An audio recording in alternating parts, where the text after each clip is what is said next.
Hi Paul, I wonder if you might tell us a little bit about An Táin Arts Centre and the Silver Screenings Initiative. So the Silver Screening Initiative at An Táin Arts Centre is films for older people. It happens on the second Tuesday of the month and it happens during the day at 2 p.m.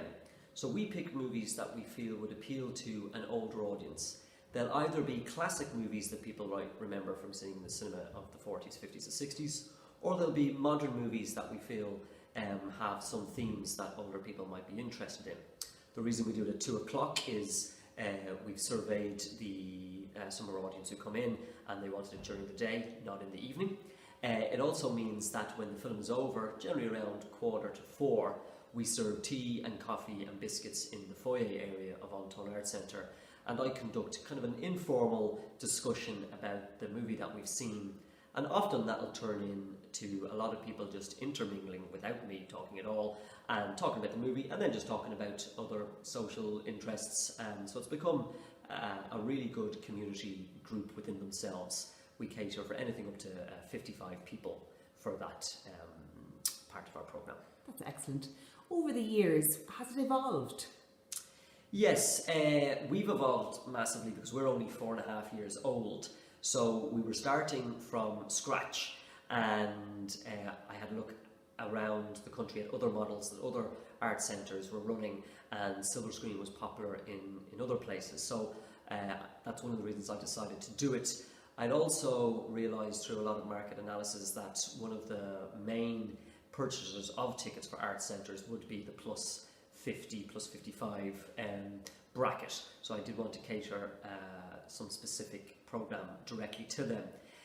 When we started, we actually started in a different room than we now screen in, and we did a survey after year 2 with our silver screen film audience, and they asked could they use the room that we now use, as it's more comfortable, they said, it's more accessible, and the toilets were closer. These were just issues that some of our audience had. So that was no problem, we facilitated that, and it has grown since then. Excellent. With people who came primarily for the silver screenings, would they now come to maybe more mainstream programmes here? Yes, it happens both ways. So we have people who will be coming to see a play or a dance or a piece of music, and they'll pick up the silver screen film flyer, and they'll start coming because of that.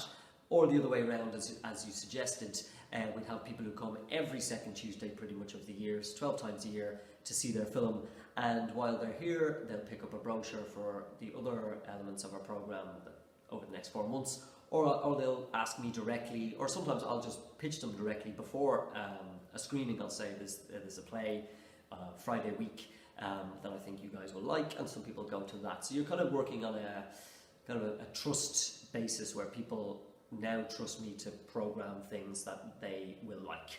Brilliant.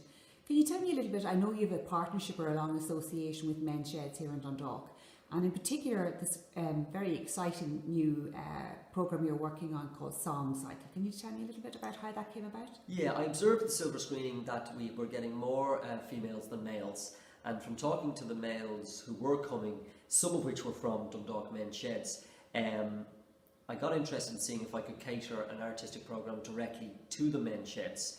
So we, having worked with them briefly about 2 years ago on a small film project, I put together a much bigger project based on song, because it's universally known that men don't get involved in the creative practices as much as women, but one of the things that they do get involved in is choral singing as men. You'll see it on in stadiums at football matches. You'll see the Welsh miners, that kind of tradition.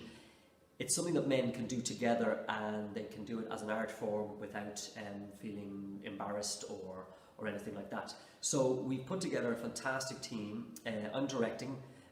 Local singer-songwriter Sophie Coyle is writing the songs, and local musicians Zoe Conway and John McIntyre are putting those songs to music. But the stories all come from the men through a 4-month process of writing workshops with myself, where I would ask them questions about their lives, about their regrets, about their loves, about their losses, and those have turned into 10 wonderful stories that will be sung by the Men's Shed Choir here at An Táin Arts Centre on the 25th of May as part of the Bealtaine Festival. Excellent.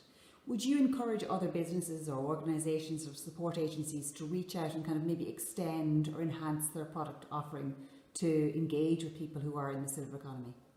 Absolutely. I mean, it's a no-brainer for us. We don't really see any difference between the silver economy and any other economy. The only thing we would do is keep the lines of communication open with all of our audience, and if that happens to be people over 55 who say to us, could you do this, this and this, that would make it easier for us to come, then we do that. But in the same way, people with mobility issues or people with very young children come to us and ask us for different events. So if companies out there are trying to get in mothers with small children, at the same time they should be trying to get in the older demographic as well. You're very kind. Thank you very much for your time, Paul. Thank you.